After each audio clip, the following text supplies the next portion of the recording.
all so much for sticking with me. I hope everything sounds good. I'm using a new mic this week. Let's hope for the best.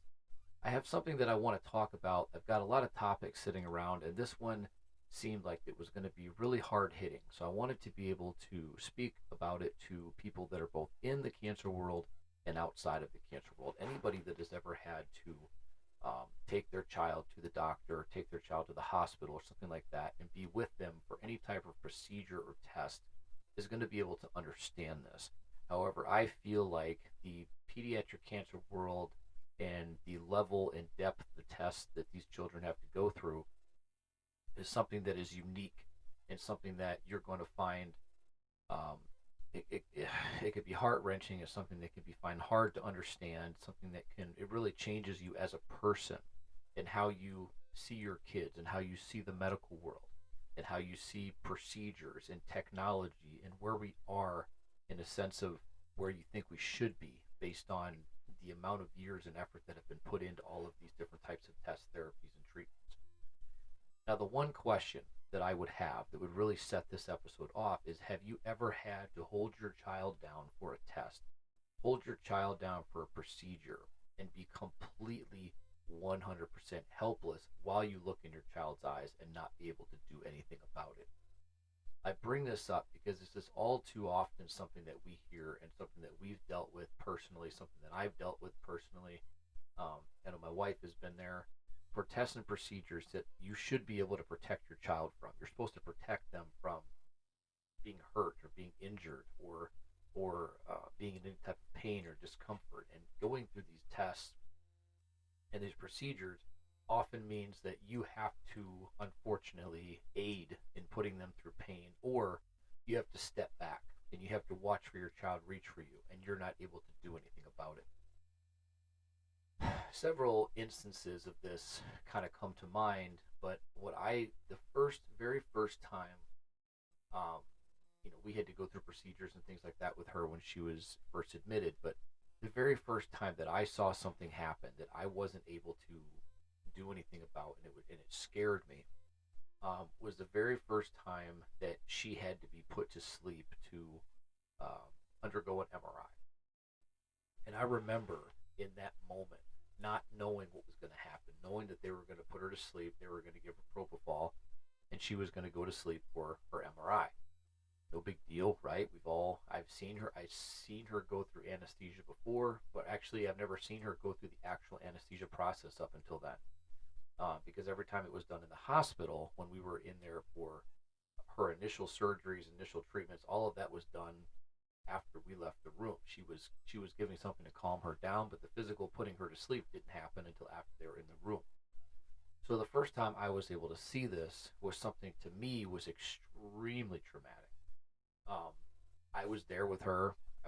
There was I believe two or three nurses in there, plus the anesthesiologist was there, and so there's no room for me. I'm holding her hand. I'm holding up her iPad while she's sitting in there getting this medicine. It's happened before because my wife had gone before. This is the first time I had seen it, and it was probably one of the scariest things and something that will always stick with me in my mind because they gave her this drug and you could tell she was starting to fade. She was starting to, lose it. She was fighting as hard as she could to keep the iPad up, fighting as hard as she could to just continue what she was doing, continue to, take her mind off being in the hospital. And within a split second of her just being there, she's out. Her head goes completely limp. She falls back. They catch her. It wasn't anything violent, but to see your child just go completely limp like that, just completely dead weight, nothing. And once it happened, then the doctor said, "I'm sorry, we should have warned you that that's the way that this was going to happen. That's the way that she's going to react to this. We should have warned you." In my mind, I'm thinking, yeah, that would have been a really cool thing to do because it scared the shit out of me. To see my child go through this and not be and sitting over in a chair watching it happen and not be able to do anything. And when they all left the room, for her to go to the MRI, I basically sat there for the time that it took for her to do the MRI. I'm in there by myself. I broke down. I cried because it was by far, up to that point, one of the scariest things that I have seen or witnessed going through this. And there's a lot of moments that at some point I will talk about. There's a lot of moments within this that are scary as hell, but going through that and seeing that was probably up in the top 10 freakiest things I've ever seen, and it was so scary that it broke me in that moment, and I just by myself I sat there and I cried, and I remember telling that to my wife when I got home because it was unexpected, and that was probably one of those defining moments where you're in this and you know you're in this and you know your child's going to go through this dozens if not hundreds more times, and it's never going to get easier to see, but at least at some point you can prepare yourself. But to see your child go into that state of just complete limp body, complete no control, and just out, and you can't reach over there and grab her, is something that will haunt me. There was another time that was probably the worst ever, and something that traumatized JC, for from that's it. From that point on, she was completely 100% traumatized, and I when I saw it, I was not only angry, but also I it was like, again, I was pushed out of the way, couldn't do anything to help her, couldn't do anything. Um, but these moments, and I'll tell you about that. But these moments, they define who you are. They define who your kids are. They define how strong they are. But at the same time, that they're vulnerable, and they also give you a complete sense of you're not in control of this. You're not in control of of what's happening to your own kid, which is the complete opposite of what you are to believe when you become a parent. Is that you're in control. You are the one that decides or doesn't decide. You're the one that control or protects them or doesn't protect them. You're the one. And you're the one stopgap between them and something happening, or between them and making a bad decision. You're that stopgap there. And at this moment in time, you are completely useless. You are completely outside of your element, and there's nothing you can do about it. No matter how hard you fight, no matter how hard you try, you are out of it. You're out of the equation. You are there for moral support, but even that is from a distance. I remember after her first chemo session, it was determined that she was going to need to have a shunt placed, because a shunt was going to help with draining of the fluid that was building up in her brain, to help with hydrocephalus, to help with swelling, all these things. So it was determined she's going to need a shunt. So um, this was going to be an in and out procedure. Literally, we were going to be in the night, go in the night before, have the procedure in the morning, and we were going to be able to leave the next day. So basically 2 days total. Um, we got there that evening, went upstairs, went into a room that we had been familiar with, because this was the same floor that we were on when she was first admitted for the 2 surgeries and the diagnosis. So it was the same floor, same familiarity. So right there, talk about anxiety and everything else. And I'm there alone. I'm there with just JC, because at that point it was COVID time. So there was no way that Trish or the other girls could come. And at that moment, because of that time, she had to be COVID tested as soon as we got there. Now, she had been through COVID tests before, and these were the drive-up COVID tests, where you'd go in, drive into a thing, they'd pop their Q-tip through the window, do their thing, and be no problem. And I had not only seen JC do it, but I had heard when Trish had taken her by herself, that she handled this like a champ, like it was no big deal. After everything she had been through, a Q-tip up the nose, not a big deal. It was something that was like, okay, whatever. We get in there, they say, okay, we're going to have to COVID test you.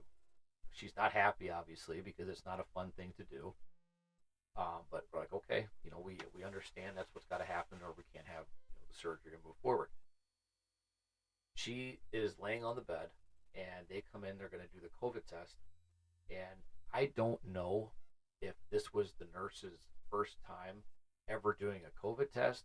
I don't know if this was the nurse's end of shift. I don't know if it was a bad day. I have no idea. But what I do know is that she created the most traumatic experience for JC at that moment for this COVID test. She put that thing so far and so quick up her nose that it freaked JC out. And at that point, there was another nurse in there um, that had to hold her while she was doing this, and it completely traumatized her. Completely, like there was no back off, there was no so sorry, sweetie. There was no gentle care at that moment. Like that was a horrible experience that we had in that hospital at that moment, and it was something that it traumatized JC from that moment on when it came to COVID tests, which she was going to have every time she was in the hospital, every time she was there for treatments. It was going to have to happen, and so every single time after that, it became not a fight with her, but she definitely was not happy, and she definitely was more upset or more upset by it than she was in the very beginning because of this traumatizing experience and something that I had to sit back and watch. And at that point, I didn't know what to do. We all say that, well, if something happens, you're going to be there. You're their protector. You're going to be there. You'll take care of it. But in a moment like that, it is so awkward and frustrating and shocking all at the same time that I didn't know what to do. Now I comforted her afterwards, and we got through it, but it was just one of those moments that it defined the rest of her treatments after that, of being in complete fear of this one little test after having her brain operated on multiple times, shunts placed, shunts adjusted, the more IVs, MRIs, CTs than you can count, the amount of blood tests, all of these things. And the one most traumatizing thing to her was his COVID test, and it defined everything. So having to hold your child or be part of that, or not being able to reach out and hold her hand in those types of moments, is something that will completely break your um, your strength, or break down any kind of wall you've been putting up to show how strong you are. It will destroy that because you are not able to get in there and actually fix the issue. Um, there are so many of these moments that we go through as cancer parents. And like I said, I think that anybody that has to have their child going through any type of medical treatments, any type of testing, whether they be lumbar punctures or CTs, MRIs, um, any type of IVs or blood draws, those types of things, yes, it is scary. And the scariest part and the most helpless part is that you, as a parent, can't do anything to fix it or anything to make her feel better, make them feel better. You can't do it. So, what do you do in that situation? What do you do in that moment? The truth is, there is no right or wrong answer for this. I think that in that moment, you will decide what's best, or you will decide what you can and can't do. Unfortunately, there is a certain amount of pain and discomfort that comes along with this disease and the treatments that come along with it. But seeing your child go through physical pain and not being able to do anything about it is something that is just far beyond anything that I could ever understand or fathom, far beyond um, any type of pain or discomfort that could come in your life. Watching your child go through something that you can't stop and you're right there, I just don't see a greater uh, pain to your heart at that moment or at that point in time of your life that you're going to face than that. We are, as parents, we are as protectors, we are as fathers and mothers, we are there to ensure that our children are safe. We are there to ensure that our children go through life without pain and suffering. To the best of our abilities, we are there to make sure that does not happen. If those things do happen, we feel like failures. We feel like we've done something wrong. We feel like we have missed opportunities to keep our children safe. At that moment, that's exactly how I felt because I could not keep JC safe in a time when I knew that she was hurting, when I knew that she was scared. We did the best we could for these hospital trips or for test days or MRI days or CT days or whatever have you that we were in the hospital or in the doctor's office. We did the best we could to make it fun. We would sing in the car. We would joke around and goof off and make funny videos when we were in the office. Um, we would do crafts or color, or just she would watch TV or she'd watch her videos. We would do the best we could to make it fun for her, and the child life department would do other things to make it fun for her as well. But the reality of the situation is that there's only so much you can do in that moment. And when it comes time to say, okay, the door opens and they say, okay, we've got to do this test, we've got to take this blood, or we have to access your port, which is another thing. The very first time. Now this is the very first time. So that's the same as when we went in and she had to have the propofol to put her to sleep. Now, in order to have the propofol, when JC when it was first determined that she was going to go through these treatments, so they came up with that. The first thing that they do is they put in a port. So they put in a chest port that it leaves basically a bump under the chest, and that they access every time they need to get into it. Now it's a needle about it's a decently long needle. On the screen you can see I'm holding my fingers. It's a pretty decent needle, and every single time they'll numb the area. So you numb the area, a few hours before you go to the hospital. You put the plastic, like a Band-Aid, over it, and you numb the area. But every single time they have to go in there, they take up this thing and they have to push it through the skin into this port, the port access. And then from that port access, they can draw blood, they can draw labs, they can give you, your medicine, they can do whatever they have to do through that port. Therefore, there's no need to draw an IV every single time you're in the hospital. It's also the easiest way to give you your chemos, and all that type of thing. Give you contrast if they're doing contrast MRIs. It's the easiest way to do that. Now, the first time that I had seen her get access was this time in the hospital when she had to have the propofol. Now, what had happened is these things go underneath the skin. Now, they're not attached physically to anything. Like, they're not in there just swimming around, but they're not like stuck on anything. It's a port that's right underneath the skin, and really the pressure from the skin and where this thing is at keeps it in place. It doesn't just fly all over the place. So when you go through it, you have to be able to push the needle right through the middle. And you're looking at the skin, you're feeling around, you got to push right through the middle to get it into this thing. Now, they did it I think they did it twice. And they could not get the needle to go through the middle. So we're talking about taking this large, giant needle. If you've ever given blood, you know that when they hook that thing up to the inside of your arm, it's not a little baby butterfly needle, it's a decent sized needle. That is going through their skin more than once. And yes, it's numbed, but it still hurts, and that stuff wears off after time. And I remember them going through and doing it more than once, multiple times, to try to get this thing lined up. And the pain on her face and in her eyes was, again, unbearable. This was a horribly traumatic visit for me to be a part of. And I was just watching from the outside. I can't begin to imagine, aside from what I could see in her eyes, what she was going through. But I knew that it was pain.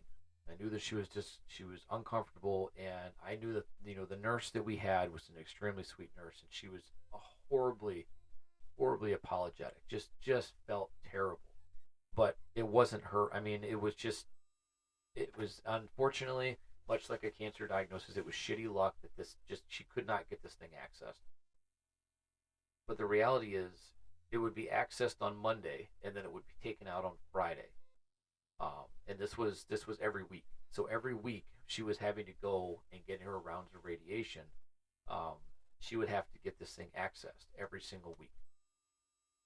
And then when the radiation was over and they determined that she was essentially cancer-free at that point, or NED, they took the port out.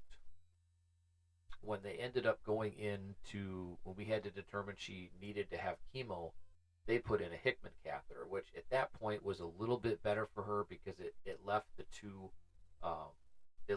wires or two tubes hanging out of her chest, and you would just cover them up, with the Band-Aid. But this way, you didn't have to access it every time; it was just in there, and you just had to flush it every day. But and that made it a little bit easier. But in a sense, or just watching these things happen and going through this entire long,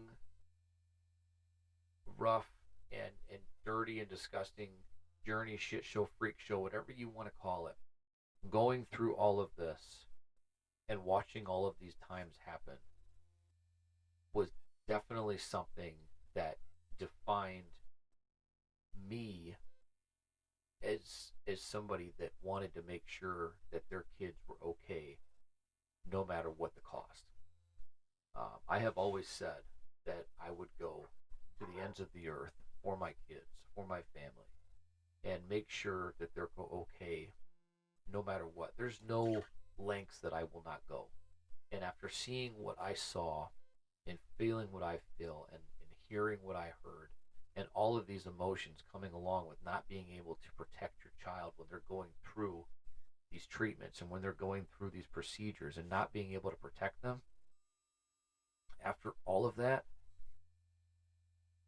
I've made it a very, very intense mission of mine internally to make sure that my other two daughters are okay and that they are safe and that I will be there for them in the blink of an eye if I need to be, and I will be there to protect them from everything that can be there to hurt them.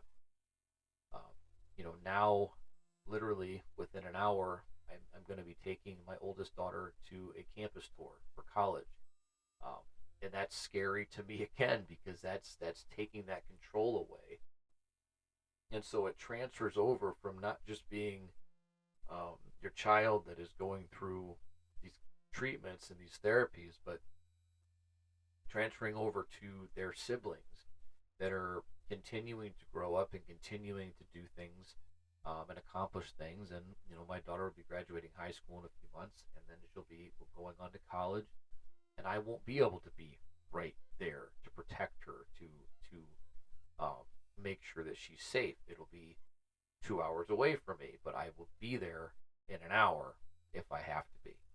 Um, and I think that is the really only positive gain I can see coming out of all of this is I've become more intense of a protector and more intense of somebody that wants to make sure that I can be there to save or to protect or to care, um, to stop any type of pain or suffering, any type of heartbreak, any of that. I want to make sure I'm there to be there all the time in that moment and for those moments without there being any discussion of whether or not you've got enough strength in you to do it, whether or not you've got enough um, in you to really to put forth that effort. And the fact of the matter is, when JC was going through these treatments, no, I didn't feel like I had enough. I felt like I was drained 100% of the time, all the time. I felt like every part of my being was being run over by a Mack truck. I felt like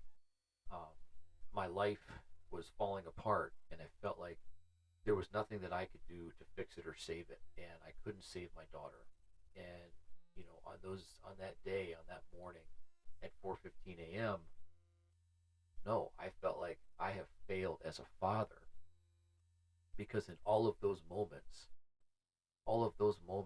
that I couldn't protect you, all of those moments that I had to help with making you suffer, making you be in pain, all those moments that I had to help, I failed you.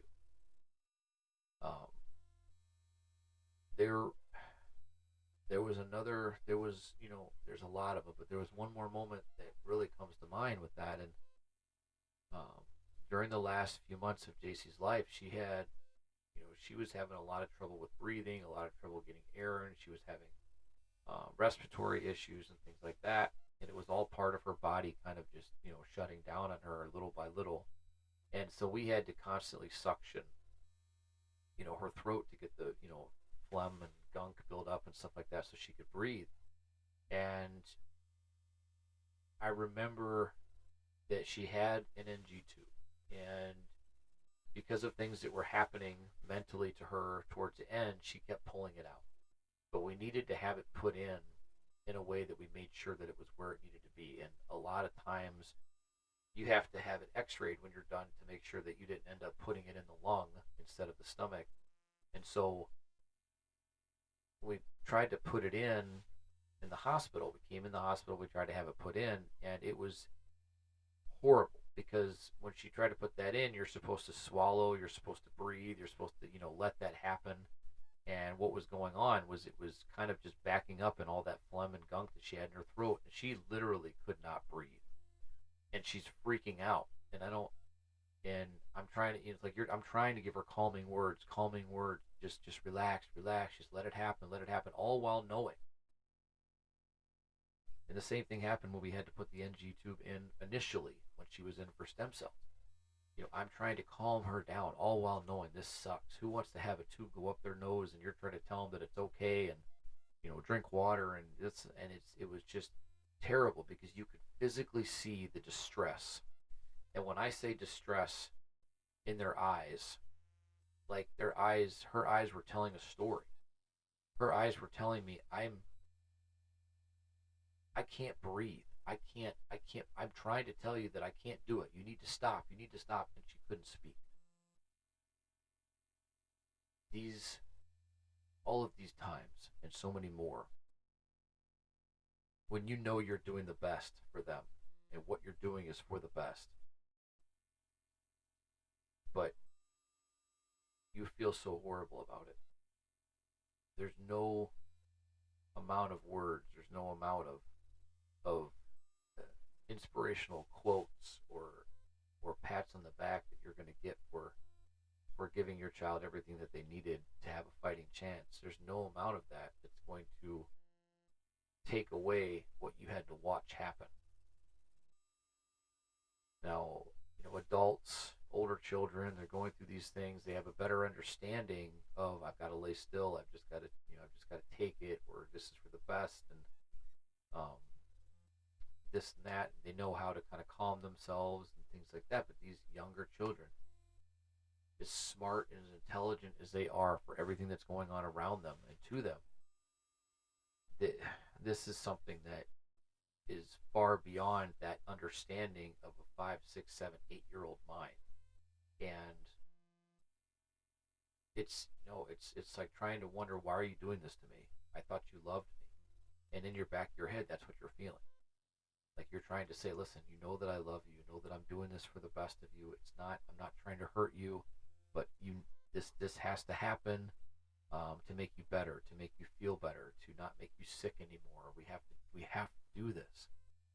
And trying to make them understand, but at the same time, you're essentially trying to convince yourself that you're doing the right thing. You're trying to convince yourself that you're not hurting them, that you're making the best choices that are going to give them the best chance. And that often comes at the price of you second guessing things. Even though you know in your heart and you know on paper that what you're doing is the right thing, it is very easy for you and for a parent, especially in our position, to second guess ourselves and say, we're doing the best we can, but we just don't know if what we're doing is right. Are we saving her, or are we hurting her? Are we doing what's right for her, or are we doing what's right for us? There's a lot of questions that you're going to ask yourself going through these battles. There's a lot of questions that you're going to ask yourself going through this fight. And there is no right or wrong answer when it comes to taking care of your child. It's what's going to be best for them. Give them the best chance. And really hope for the best in the end. And unfortunately, with a lot of these treatments, with most of them, it is hope for the best. It is, we are going to put you through a lot of pain, a lot of suffering, a lot of shitty days, a lot of shitty nights. We're going to put you through a lot of side effects that are going to be more horrible than what you were diagnosed with, or more horrible than what you were dealing with that brought you to us. We're going to put you through all that. And unfortunately, that's what takes to get you better. It's, you know what, it really is kind of the opposite of what you think being a parent is going to be. Like the last thing you think as a parent is that you're going to have to put your child through pain in order to save them. It's supposed to be the other way around. It's supposed to be protecting them from that pain to ensure that they have a long and happy life, um, to make their own mistakes at some point, but it's not supposed to be like this. It's not supposed to be watching on the sidelines helplessly as your child screams out for you, as your child looks you in the eye, and you can tell that they're asking, "Why are you doing this to me?" As your child reaches out and you can't reach back. These are horrible things that have to be talked about, horrible things that have to be understood in this childhood cancer community. And the only thing that's really going to start making a difference where people are going to listen is if we share these stories and people understand exactly how we feel on a daily basis and exactly how we feel going through this. All right, so I know that was once again another one of these hard hitting type of episodes. I do have a lot of things lined up, and hopefully, once again, we'll get some guests on this season. I know it's been tough this past season to kind of line people up, but the goal is to get my daughter and to get my wife on here, also to get Tim in here at some point. I've got a couple of the people that I'd like to get on to speak with us, so I will do that. I should see you all next week on Wednesday. Remember to set that notification so you know exactly when the next episodes come out. And until then, I will see you next week. Thanks for sticking with me, guys.